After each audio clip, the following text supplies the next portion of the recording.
en hommage à Gisèle Halimi. Je pense que ces deux inaugurations, ces deux histoires, ces deux mémoires nous permettent évidemment de nous retrouver. Il était naturel que la mémoire du poète vienne s'inscrire sur ces berges, où l'héritage littéraire francophone est si prestigieusement représenté. Au-dessus de nous, le quai Anatole France accompagne la promenade Édouard Glissant. Cette promenade s'achève au commencement de la promenade Léopold Sédar Senghor. Cette continuité géographique symbolise la glorieuse filiation littéraire entre ces deux hommes qui, en bouleversant la littérature et bien au-delà, ont proposé chacun une nouvelle vision du monde. Né à Sainte-Marie en 1928, Édouard Glissant reprend des études en philosophie en 1946. Il vivra à Paris près de 20 ans avant de revenir en Martinique pour fonder entre autres l'Institut Martiniquais. En 1981, il rejoint la capitale et dirige le courrier de l'UNESCO jusqu'en 1988. Il accepte alors de prendre un poste de professeur à l'Université de Louisiane aux États-Unis. Il nous quitte en 2011 à Paris. Poète, romancier, engagé politiquement, dramaturge, essayiste, Édouard Glissant voulait d'une œuvre humaniste, bigarrée, poétique, politique, au centre de laquelle prime la relation à l'autre.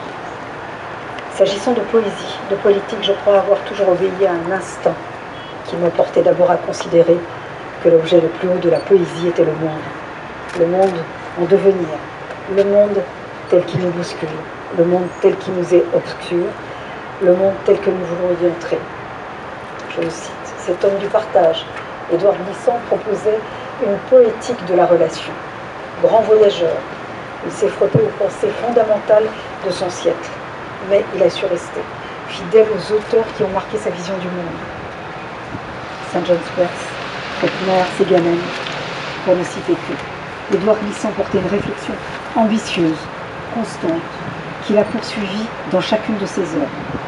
Cette réflexion nous oblige, chacune et chacun d'entre nous. Il nous lègue une écriture singulière, irriguée par sa sensibilité accrue au monde composite, aux créolisations des cultures et des identités.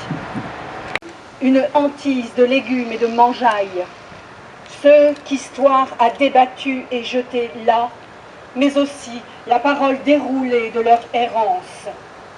Ils détournent la raison suffisante de ces langages dont ils usent, et c'est par des contraires de l'ode ou de l'harmonie des désodes. Ils comprennent d'instinct le cas au monde, même quand ils affectent jusqu'à la parodie les mots de l'autre. Leurs dialogues sont d'allégorie, folle préciosité, science non sue, idiome baroque de ces grands chaos. Combien ta voix porte et combien tu es aussi dans cette grande tradition qui est notamment celle d'Édouard Glissant. Je veux bien sûr remercier Madame la maire du 7e arrondissement, chère Rachida Dati. Merci d'être présente ici et d'avoir accompagné aussi la décision, le vote du Conseil de Paris sur cette promenade que nous allons inaugurer. Permettez-moi bien sûr de saluer les élus de Paris, mes adjoints, bien sûr Laurence Patrice en charge de la mémoire notamment qui est ici, et Jacques Martial, Jacques mon complice, et Jacques cet artiste, ce poète aussi qui œuvre à mes côtés aussi pour à la fois faire vivre et inventer, réinventer en permanence ce rapport entre Paris et les Outre-mer.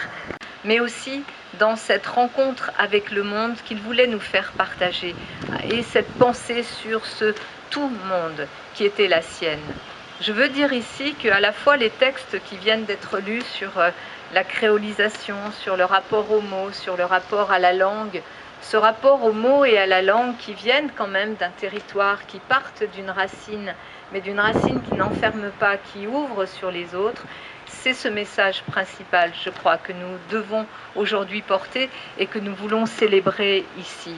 Ce message, il est d'autant plus important que le monde semble devenir fou. Je ne reprends pas le cri de colère que j'ai entendu cette semaine de Christiane Taubira sur une antenne de radio, mais c'est tellement juste, c'est tellement juste. Vers quoi on veut nous entraîner? Vers quoi nous entraînons-nous nous-mêmes à ne pas regarder le monde qu'il est avec sa beauté, oui, la beauté du monde, oui, la beauté des rencontres, oui, la beauté des femmes et des hommes dans cette rencontre et dans ce monde.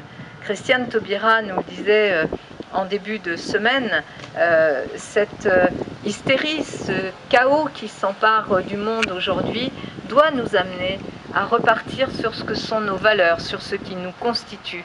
Et au départ, il y a, c'est vrai, des territoires, des paysages et une langue.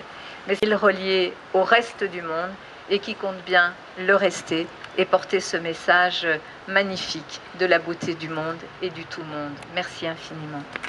Il fallait le dire, quand même, voilà, la forêt d'Édouard Glissant maintenant, elle se trouve face au quai nécessaire et pour passer de cette rive à l'autre, on va par la passerelle Saint-Gor. C'est quand même 5 minutes et puis au niveau de la je pense que c'est les gens, les personnes qui vont être là, ils seront très sensibles. Ils vont peut-être comprendre. C'est bien parce que c'est une connivence politique. Il faut les penser ensemble. Et ici, c'est très bien, c'est aussi ici que beaucoup de choses ont commencé. Et je pense qu'il y a un renversement à l'heure actuelle, un renversement des regards, un renversement des sensibilités. Et il faut le faire ici, ce renversement. Évidemment, on le sait quand on est en Martinique, quand on est dans les Antilles, quand on est partout. Mais je pense qu'il faut le faire d'abord ici, pour quand même, tout fait partie de ces quais ici. Voilà.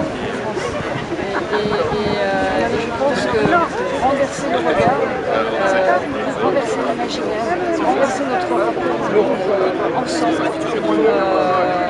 c'est ici qu'il faut partager. Parce qu'on recommence, nous repartons. Poète, un penseur, un homme qui a apporté énormément et qui continue d'apporter un message à la fois humaniste, mais un message de l'ouverture au monde, un message qui va à l'encontre de toutes ces identités étriquées qui devraient s'opposer les unes aux autres. Édouard Glissant aimait le 7e arrondissement, il était là à Paris, il aimait se promener sur les bords de Seine, il disait de Paris que Paris est une île et Édouard Glissant, je crois, nous inspire encore beaucoup aujourd'hui et son message est vraiment très fort. Je l'ai dit dans mon discours pour cette inauguration, j'ai associé bien sûr la parole et les mots d'Édouard Glissant à ceux de Aimé Césaire. J'ai aussi associé sa parole et ses mots à une femme qu'il a connue et qui l'a beaucoup inspirée, qui est bien sûr Christiane Taubira, et puis aussi au travail qui a été fait au Mémorial H par Jacques Martial et Victorin Lurel. Et j'ai tenu aussi à associer le nom de Serge Letchfouili, parce qu'il est aujourd'hui président de la Martinique. Il porte aussi ce message en lui, ce message d'un rapport au monde, à partir d'ailleurs des Outre-mer, que nous devons non seulement entendre, mais comprendre, mais aussi porter. Je crois qu'on a une chance inouïe, et c'est ce que nous dit aussi Édouard Glissant, dans cette ouverture à la beauté du monde, au paysage, mais aussi à ce que représentent aujourd'hui les Outre-mer pour la France. On a ces passerelles avec le reste du monde qui font de nous, de la France, un pays singulier, avec une voix singulière. Et c'est aussi ce message-là qui, au fond, est un message poétique, mais aussi très politique, pas politicien bien sûr, mais très politique de Édouard Glissant que nous venons célébrer ici sur les bords de Seine. Vous êtes candidate en Espagne, j'ai acquis la naturalisation et la nationalité française. J'ai beaucoup eu aussi aussi à m'interroger sur qu'est-ce que l'identité, d'où on est quand on est né ailleurs et quand ses parents ne parlaient pas la langue des pays qui vous accueillent, qui vous donnent tout, qui vous permet d'être la femme que vous êtes. La France m'a permis d'être la femme que je suis. Donc forcément, cette interrogation d'Édouard Glissant sur les identités, sur la langue, sur l'ouverture au monde, est quelque chose qui m'a parlé et qui me parle encore aujourd'hui beaucoup. Et je crois que vraiment ce message, c'est un message qui est un message de générosité, mais qui n'est pas un message naïf. J'entends les contradicteurs, ceux qui voudraient que chacun soit replié sur des identités très crispées, nous dire ces gens-là sont des naïfs. Non, non, c'est en étant ouvert aux autres, parce qu'on est conscient de ce qu'on est, parce qu'on est conscient de notre culture qui représente aussi une force. Et cette culture, elle n'est pas unique, elle conjugue des origines très différentes, elle cultive la fierté des origines, elle conjugue aussi, je crois, comme le montre Édouard Glissant à partir de son œuvre extraordinaire, que l'on est aussi animé, nos mots sont animés par la beauté des paysages, par les lieux où on vit et les lieux où l'on grandit. Et quand on a cette chance de découvrir et de porter ce message de générosité, en fait, on porte aussi un message qui en soi est puissant. Pas de cette puissance qui écrase, mais vraiment de cette puissance qui permet de vivre ensemble et de vivre en recherchant les chemins de la paix et non pas de l'affrontement et de l'exclusion. Donc bien sûr que moi, ça m'a toujours animé cette pensée-là et que je continuerai à porter ce message-là, mais que lorsque on peut, parce qu'aujourd'hui on est là pour célébrer Édouard Glissant, dire que ce message-là est un message qui nous touche et tous et qui s'adresse à chacune et à chacun d'entre nous, et qu'il vaut mieux ne pas vivre dans la peur de l'autre, mais au contraire dans la volonté de cette rencontre, se construire quelque chose qui peut nous être commun. Alors oui, j'affirme cette conviction et j'affirme cette conviction qui est la mienne et qui heureusement est très partagée. Vous savez, Martin Luther King, un autre grand penseur et homme de paix, un homme de foi protestante, disait il faudrait que tous ceux qui aiment la paix sachent s'organiser aussi bien que ceux qui préfèrent la guerre. Je pense que fondamentalement sur la terre et dans notre pays, on est majoritaire à vouloir vivre en paix. Donc organisons-nous, ne nous laissons pas impressionner par les mots de haine qui sont en permanence diffusés sur beaucoup de nos ondes. Ne nous laissons pas impressionner par cela et au contraire, appuyons-nous sur ce qui fait notre force, ce qui fait notre énergie vitale, à savoir cette volonté de vivre en paix, de faire grandir nos enfants dans un monde dans lequel nous ait des opportunités, dans lequel on respecte les vivants. Bref, c'est aussi ce message. Une dernière question. Aussi large, aussi profond que tout le monde. Voilà, ça fait une heure que je pose. Cette cérémonie, Madame la Ministre, arrive. Cette cérémonie se déroule quelques jours seulement après votre cri de cœur sur France Inter. C'est une coïncidence. D'abord la présentation du dernier livre, ensuite évidemment ce décision de a été pris engagé dans le combat politique.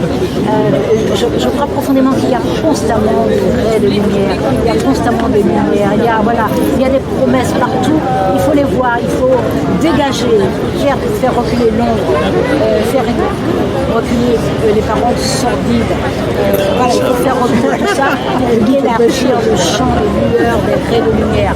Et ça, ce matin, c'est ce qui se fait. Madame la Ministre,